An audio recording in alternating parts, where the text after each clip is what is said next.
So our theme is planetary health. Fundamentally, it's about studying the state of Earth's natural systems and our impact on them. And this actually sort of addresses some of the really big global challenges that we're all facing.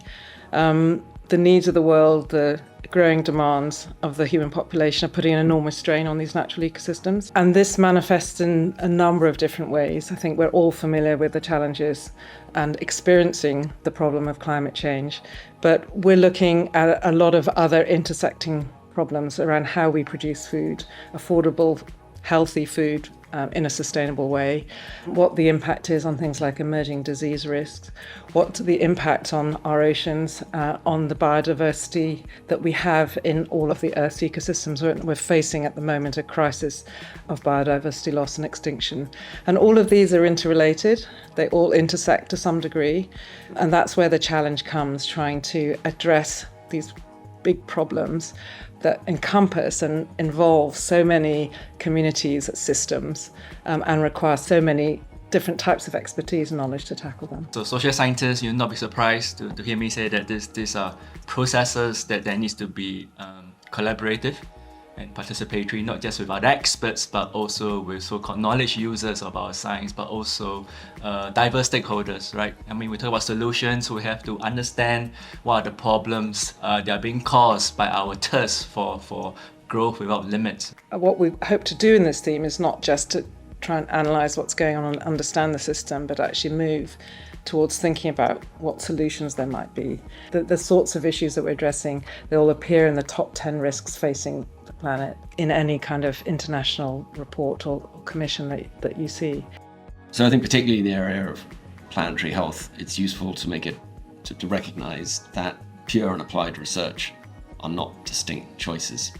I think some of the most powerful research comes from recognising that you can work in the intersection of what we might call discovery science and intervention science. In that intervention, you are working on really important scientific questions, fundamental scientific questions, but you're doing so in systems that are of real societal relevance, importance, and immediacy. A really important feature of our work in this area of planetary health is our partnerships. I think it's clear that this cannot be done in isolation. That's not individuals, it's not the University of Glasgow alone. And we are building on a really strong set of partnerships that we have with international academic organisations. We also work very closely with policymakers. Internationally, we have long-term and very strong partnerships with many institutions in the global south, sub-Saharan Africa, Southeast Asia, Latin America. And these are a really important component of both our ability to carry out the research in the way that we think will be most effective and most equitable. But the Global South brings enormous expertise, and it's growing expertise. It's a very exciting time to be linked with the emerging scientific and research institutions in Africa. I think a really important part of Glasgow's culture is about nurturing and supporting early career researchers, and that's not just for researchers from the UK but internationally as well, and we have a very strong track record in doing this, and it's a really rewarding part of our job. It's just been incredible to see now the number of early career researchers who are generating and developing their own independent research. They're becoming the leaders. It's a privilege for us to be working with them in tackling the problems that are being identified. It's quite interesting with some of the research that's going on already is that the entry point might be a particular disease. But in my own work, as an example, tackling an infectious disease problem has led me to engage across really broad areas around land use, around food security, around inequalities, around social justice, conservation, biodiversity. Really, that sort of encapsulates how we can move from this single problem focus to thinking much more about sort of systems and resilient systems. And the nice thing about being able to do this in MBLS in Glasgow in 10 years will be, people really enjoying the benefits of the kind of science and research and practice that we do here. I think there's some really exciting opportunities here for research.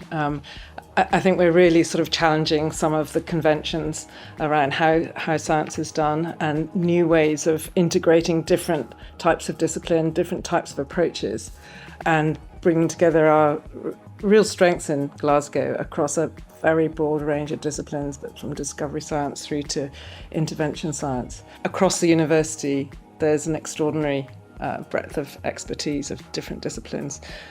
But I think what really makes Glasgow stand out is the fact that there's something about the environment and the atmosphere and the values of Glasgow that really make this interdisciplinary work feasible and possible and enjoyable. What the College Futures programme has to offer is the opportunity to create new disciplinary spaces, specifically developed to optimally address the research that we need to do in the area of planetary health. I think the College Futures Fellowships, these could be a breakthrough development for us. We get to create new disciplinary spaces and populate it with some of the brightest young minds we can find.